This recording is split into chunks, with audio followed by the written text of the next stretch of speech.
BNP জামাত সহ সব দল জুলাই সনদে স্বাক্ষর করলেও বিরত ছিল এনসিপি। তবে নির্বাচনের পর ডক্টর মোহাম্মদ ইউনূসের উপস্থিতিতে জুলাই জাতীয় সনদে স্বাক্ষর করে দলটি। ১৬ ফেব্রুয়ারি সন্ধ্যায় রাজধানীর যমুনায় এই সনদে স্বাক্ষর করেন দলটির আহ্বায়ক নাহিদ ইসলাম।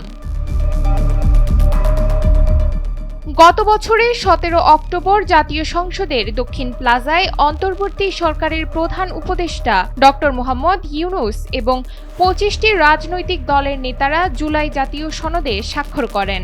তবে ওই সময় জুলাই আগস্ট আন্দোলনে নেতৃত্ব দেওয়া তরুণদের সংগঠন এনসিপি সনদে স্বাক্ষর করেনি। এবার দলটির স্বাক্ষরের মধ্য দিয়ে সনদের নতুন রাজনৈতিক সমর্থন যুক্ত হলো।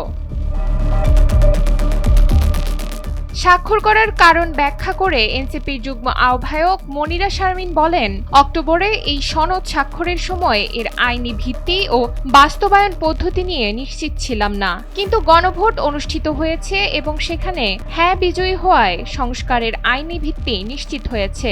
জনরায়ের পক্ষে অবস্থান নিয়ে জুলাই সনদে স্বাক্ষর করা হয়েছে বলে জানান তিনি।